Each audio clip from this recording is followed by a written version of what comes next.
Welcome to Dear Nina, Conversations About Friendship.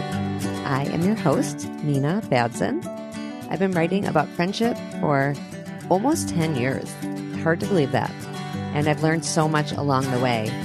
Today's episode is timed on purpose. It is right after an episode you might have heard last week with my mom, where we talked about forgiveness, getting ready for the Jewish New Year, which has a lot of lessons and themes and things to think about that really can apply to everybody. This week, I am playing one of my most important episodes, I think, in the 2 years I have been podcasting with Ruchi Koval. It is an episode that really challenged me. The episode was Ruchi and I answering an anonymous letter from somebody who had heard other episodes in the past about making friends and keeping friends and, so many different topics within. And she sort of challenged me fairly and totally respectfully. I mean, and I love letters like this. If you have other letters, challenging episodes or giving me hard questions to answer, I really appreciate that. And I do them on the episode or I'll do them in the newsletter. This letter was about, basically, in my own words, and you'll hear it in the letter writer's words in the episode, it was about what do you do when you just aren't feeling the vibe with somebody, either new or somebody who you've been friends with and you just do not want to spend time with them anymore. And if something really negative happened, that would be easier. Right? It's easier to end a relationship with somebody or drift away from somebody who has done something hurtful or just has something about them that is not working for you for very obvious reasons.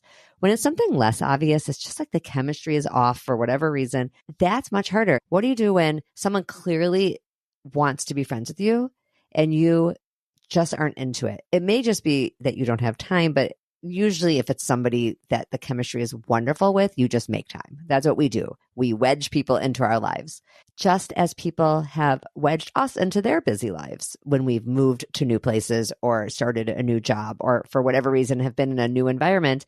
We're lucky that people have given us time. Sometimes we then try to give other people time. But let's say you get started, you have the one coffee, you're just not feeling it, but the person keeps asking, what do you do? I held on to that question for a long time because I didn't really know how to answer it. If you've listened to this podcast for a while, you know that I do not call myself a friendship expert. I'm really more friendship curious. I'm a friendship enthusiast. I dive into these conversations and I'm interested in having them probably more than normal. I'm not saying I'm the only one who likes to talk about friendship. I can rattle off 10 names of just people I know who have books and are on Instagram and talking about friendship, and they all have quality things to say. And some of them are technically experts. Some of them are like me. They're journalists, they're enthusiasts, but all of us are really steeped in these topics. And I still think this question would be hard for every one of them because most people are not looking to hurt other people's feelings. And I'm reposting this episode because it's still a challenging topic. And I like having it in this time of the Jewish year because it's a time when we're really focused on improving ourselves. A lot of talk in the world these days on the internet and elsewhere, I've spoken about it on the podcast, is sort of an overemphasis on boundaries. And everybody needs to protect their boundaries. And at what point do we encourage people to actually put themselves out a little? And Ruchi pushes us a little in this episode. She pushes us to realize that not every moment we spend in the world is about what makes us happy, what fills our cup. There is a place in life to do things for other people. And I kind of feel like a lot of us don't like to hear that. I know I sometimes don't like to hear it. Of course, I want to spend all my free time with people who I feel total chemistry with. But I do think she is right that just as there have been times when people have made an opening for us, we need to remember to reach back and make an opening for others. And that doesn't mean spending every weekend with someone that you just kind of feel so about, but making time for people who aren't just your best friends. The episode is a lot more nuanced than that. That is just the intro I wanted to give you to explain why I'm replaying this conversation. Ruchi is absolutely incredible. I'm going to tell you a little bit more about her. Ruchi Koval is a motivational speaker and a relationship coach who has inspired personal transformation in thousands of people. And I can tell you, she has inspired me a ton. She's the co-founder and associate director of Congregation JFX, an innovative community in Cleveland, Ohio. She has been a Jewish educator for 2 decades, leading self-development groups for adults and teens and mentoring educators around the world. Ruchi is also a musician and author. I've read both of her books. She is a mother of 7 and a grandmother now. Her 2 books are called Conversations with God and Soul Construction. And she has a 3rd book on the way. And I will tell you that Soul Construction is all about the Jewish study of Musar. And that is a lot of what this episode is based on, is character study and improving parts of our character. I will have all the places you can find Ruchi in the show notes, and making sure you all know how to find my show notes. You can look on my website on ninabadzin.com. It's Badzin. I always have information about the guest, information about how to join my Facebook group, how to find the newsletter, the social media, the Instagram, all the stuff. Now I'm doing TikTok. Is that a good use of my time? Probably not. So we'll see how long that lasts. Although I am having fun with it a little bit, probably embarrassing my kids while I'm doing that fun. So like I said last week, wishing everybody who celebrates and everyone who's just in the world a happy Jewish New Year, a meaningful time of reflection and self-improvement, and just thinking about what's important in life and what we would like to have for us in the next year and what we can do for others in this next year. I present to you the Ruchi Koval. Hi, Ruchi. Hey, Nina. I am so grateful to you for coming to help me out today. You're really the first person I thought of. We know each other through the years, and you're just so wise. And I know you're so busy teaching and writing and traveling across the world, but you made time for me and for my listeners. And I received this letter, and I just felt kind of personally called out fairly. It was a fair call out. And I'm going to read it to you and to the listeners, and then I'm going to beg you to help us. So let's get right to the letter. Dear Nina, many of my friends are also listeners of your show, and we would love to hear an episode on ways to implement some of the boundaries you've discussed in previous episodes. For example, what are the actual phrases you can use in difficult conversations, such as feeling like you no longer have anything in common with a once close friend who you do not wish to hang out with frequently anymore? Or if you like to chat with a woman in class you're taking, but they're mistaking your friendliness for wanting to be even closer friends outside of class, and you aren't vibing with them, or you just genuinely don't have time for more friends. Like, it might not even be personal. It's obviously not socially appropriate to outright say, I'd rather not give you my number. I don't want you to text me because I'm not interested in doing anything with you in the future. Let's just stick to being friendly class buddies. Because yikes, that sounds brutal. I know your previous advice has offered to make an excuse type of answers or to keep creating soft distance so the other person can get the hint. That was the part where I feel called out. But many female personalities require an actual answer. There are certain personalities you have to be assertive with because they are steadfast in their repeated friendship attempts, whether wanting to remain close friends instead of being demoted to an acquaintance, or dogged in wanting to initiate a friendship you are just not interested in. What are some phrases listeners can use as conversation blueprints when we need to be honest and assertive in the situation, but do it delicately and with heart? Boundary blueprints, please and thank you, Kaya.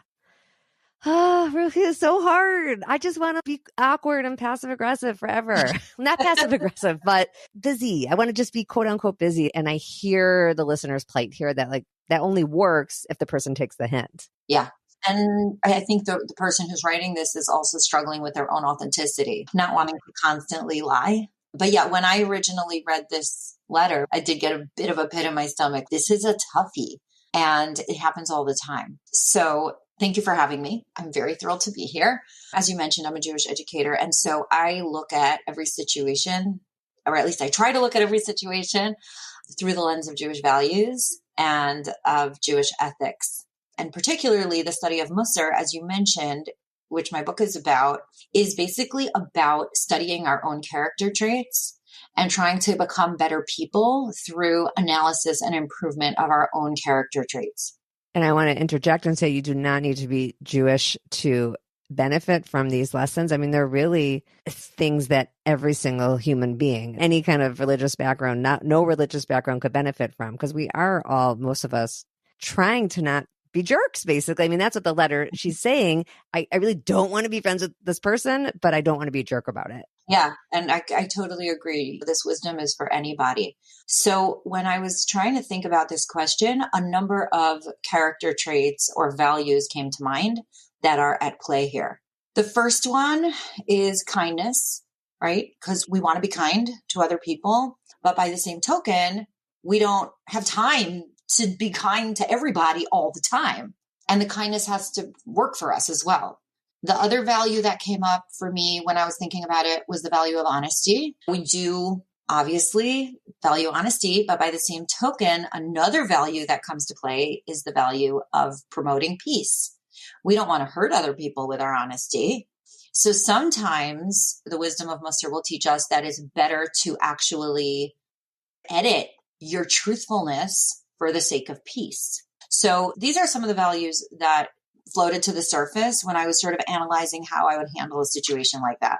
The first thing I think I would do was to ask myself, is this an opportunity for kindness? Meaning, is this a person who's lonely?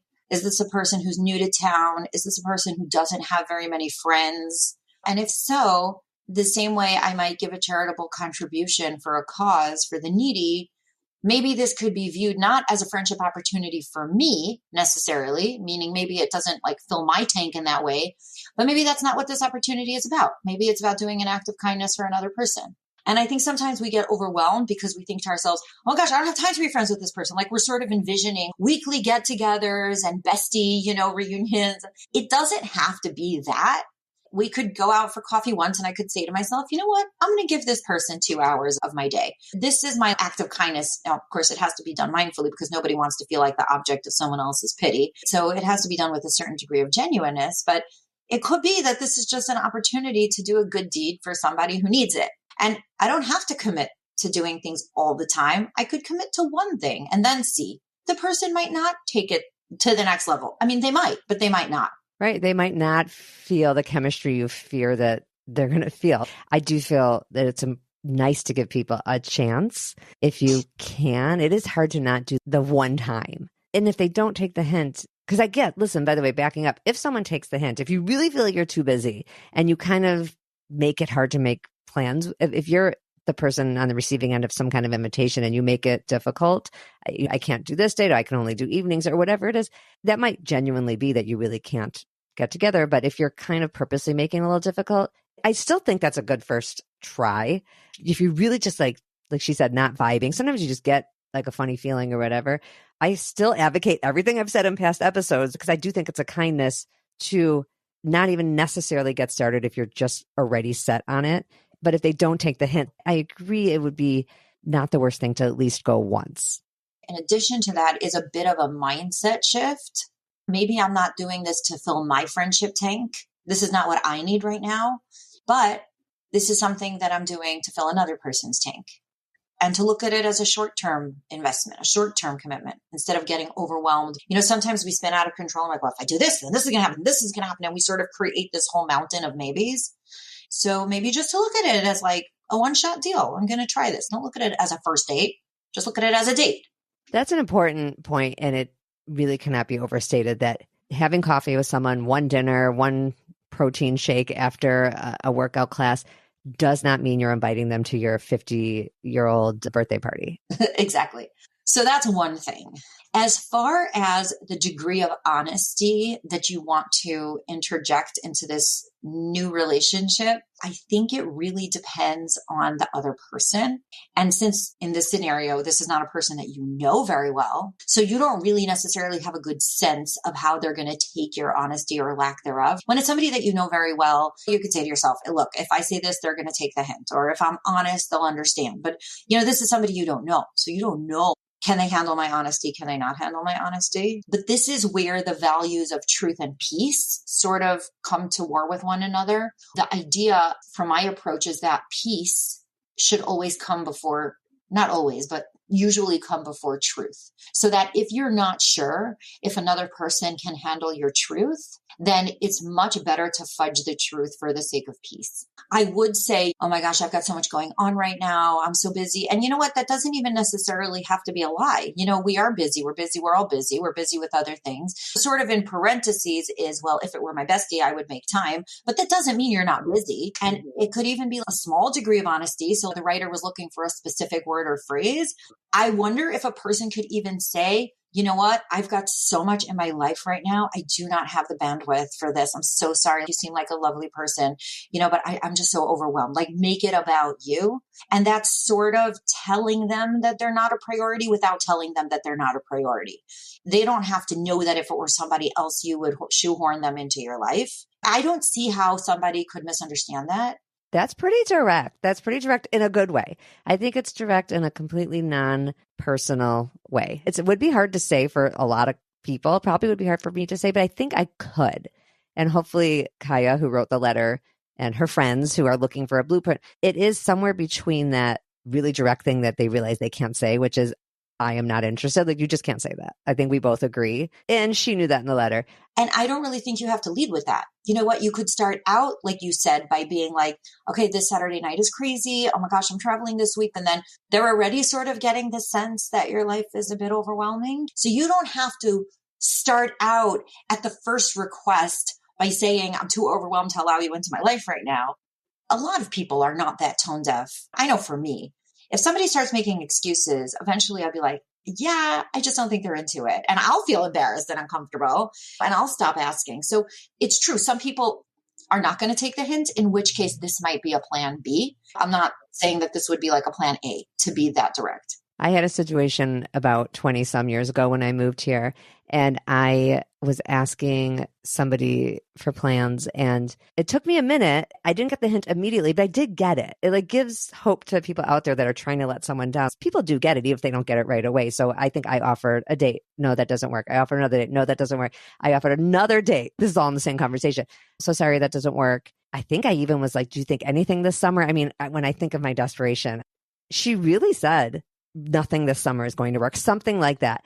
She wasn't offering other dates, right? That's how you really know someone's interested. You offer a couple dates, and if they can't, someone interested will be like, but I really am open a lot of Mondays. Or they might even say, you know what, let me see if I can move something around. Like, they're working with you. That's a sign that they're interested. And it takes experience. I'm more finely tuned to hear that. Kaya might have had a bad experience where someone didn't take the hint. I do think most people do.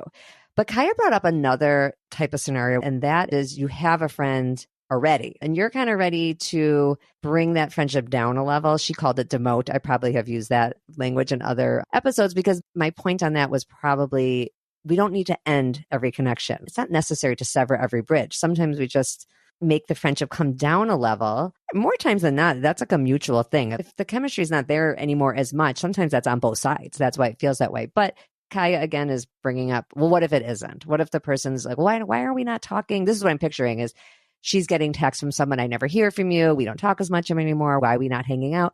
Do you feel that a situation like that, where that person has been a closer friend, deserves a more honest answer? So the answer is I do. I do think that person deserves your honesty, because in that case, fudging the truth for the sake of peace will not bring peace. It will bring more confusion and more hurt. There was a relationship there. And so that person deserves a different degree of honesty from you. Now, I have to say, I tell this to my kids all the time because my older kids are all in their 20s. I say most of being an adult is doing awkward things and pretending they're not awkward. And this is part of what I was going to say too about the previous scenario. Feelings will be hurt. You can't always prevent that. That's not real life. We want to be as kind as we can. We want to be as truthful as we need to be. We want to pursue peace as much as we're able. But the bottom line is, I always say this, there are relationships in which nobody ever gets hurt. Those people are called acquaintances. That's a quote. I'm quoting that. Because we don't really care that much about each other. What you do is basically inconsequential. I'll bump into you at an affair. I'll be like, oh my God, it's so nice to see you, blah, blah, blah. We should get together. And then we don't. And it's fine. But in relationships where people actually care about each other, feelings will get hurt because we have expectations and we have disappointments and we have connections and we care about that person. So that person matters to us. So to sort of go about this with the goal, like, but I don't want to hurt any feelings, is unrealistic. We want to mitigate hurt feelings, but avoidance entirely is not real life. You know why I struggle with this? I know why. I should say that differently, not as a question, a statement. I know why I struggle with this is I'm such a pleaser. And I probably represent a lot of my listeners. And I think sometimes I'm putting a value in the wrong place of, yes, not hurting feelings, but also I don't want anyone to be mad at me. I don't want anyone to not like me. And I'm aware of that. I mean, I am really aware of that. I will go through probably years of lacking of a boundary so that I don't hurt feelings, so that someone's not mad at me. Yes. So it's equally about the other person as it is about my own worry of being talked about, or that I disappointed someone and I wasn't as nice as I made myself out to be. The other piece is that if somebody is mad at you, that doesn't necessarily mean you weren't nice enough.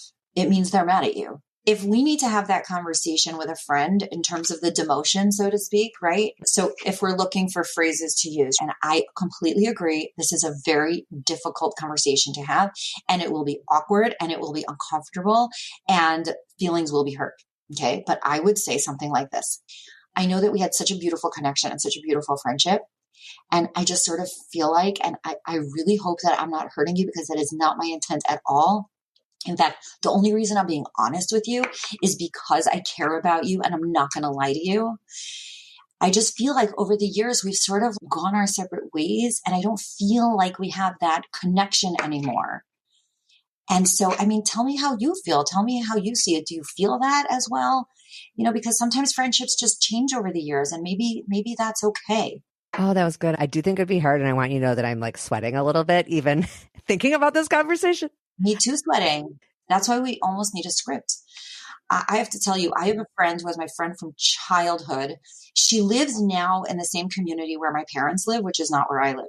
And so every time I go visit my parents, I look her up and we get together and we go for a walk and we talk, and it's great. And we really, really connect. I have noticed that when she comes to my community, which is where her parents live, she never, ever calls me. And for a long time, I felt hurt about that. And I kept thinking to myself, should I bring this up with her? And then I'm like, she's telling me with her actions that she doesn't feel the same way about our relationship as she used to. So I don't need to look her up every single time I go. Or if I want to, she readily agrees. If I want to keep doing that for me, I can keep doing that, but I don't have to keep doing that. We also have to be willing to let go of friendships when other people are giving us the signal. Friendships morph and grow. People grow and change. Because I was besties with her at 17, that doesn't necessarily mean we have to be besties at 47. Yeah. Now let's take this one step further. Let's say in the kind of script mock conversation we just had, where you said at the end, you said, well, how do you feel to the person?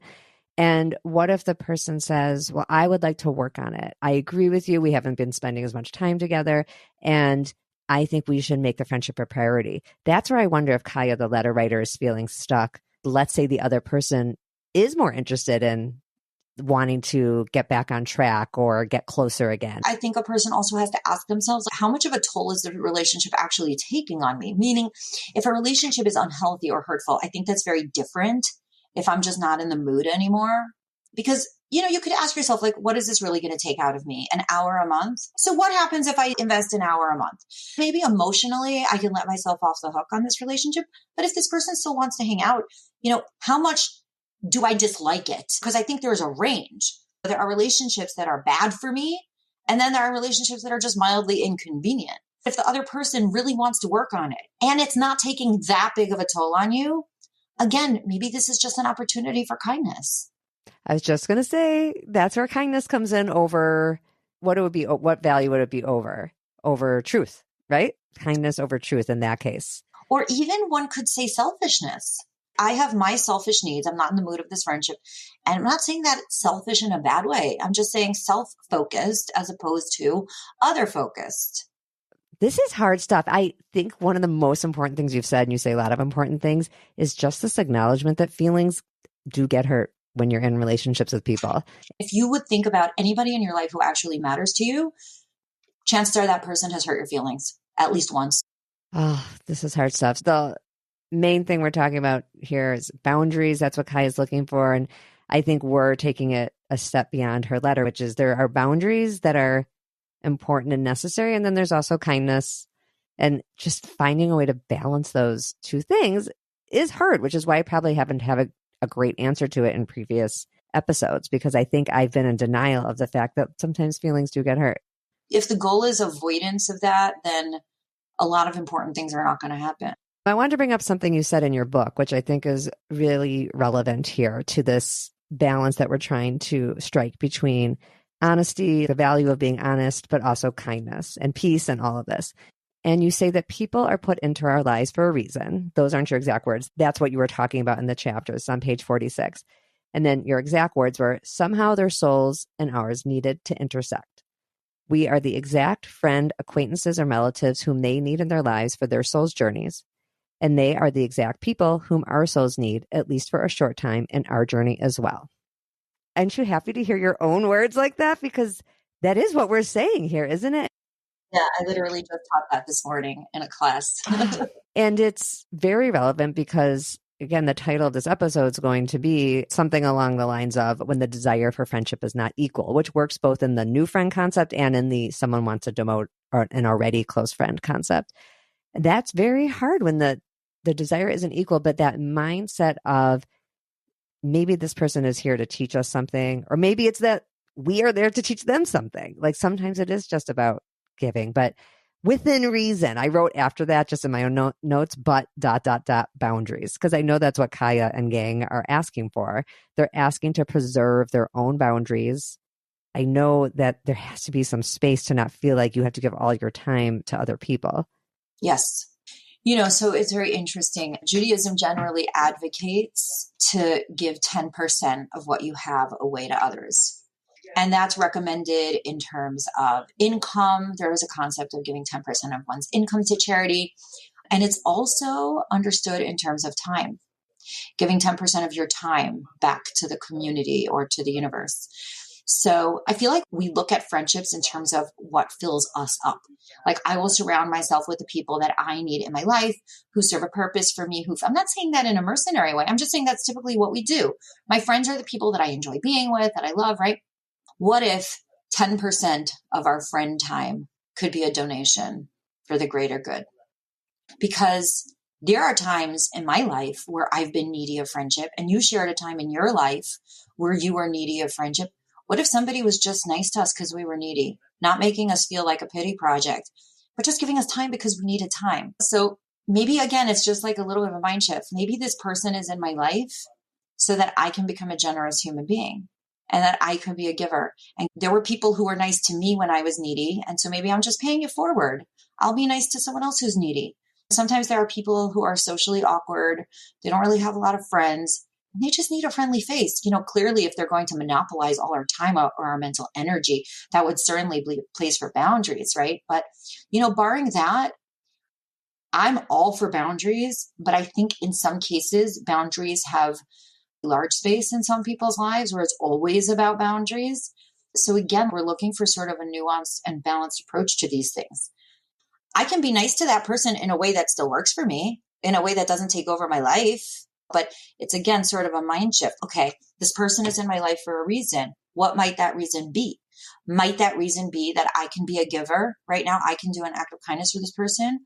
Not all of my friendships have to be for me to get something out of it and to have my tank filled up. I just went out to lunch with a friend right before this episode. And it's so mutually delightful. We love being together. We love talking. Whenever we leave each other, we're like, oh my God, that filled my tank. That filled my tank. Not every friendship has to be like that. Sometimes I'll spend an hour with a person and it filled their tank. And that's okay. I filled her tank. You know why? Because I want to be a good person. I think that's a great note to end on. I could talk to you forever and ever because you are so wise and you do say the hard thing. That's why I knew having you on that you wouldn't let me off the hook, or Kaya didn't want to be let off the hook. I think she wanted something beyond just always say I'm busy. Like that, there is something in between all that. And I think that's an interesting point about boundaries taking up an inordinate amount of relationship talk. It's true on Instagram. I don't know how much time you spend on Instagram. Let's just say that I just put a time limit on my phone for Instagram. So that just tells you how much time I spend on Instagram. Ruchi, thank you so much. Can you tell listeners where to find you? Yes, absolutely. So I'm on Instagram, Ruchi Koval. You can find my 2 books on Amazon, Soul Construction and Conversations with God. You can read my blog at outoftheorthobox.com. That's where you can find me. And thanks for having me, Nina. I literally could talk to you. You fill my tank, girl. Oh, same. I wish we could just have more time together in person. One of these days, you got to get back to Minneapolis. I have to get back to Cleveland. Thank you. Thank you. Pleasure. Everyone else, thanks for listening. Remember, when our friendships are going well, we're happier all around. So come back for the next episode.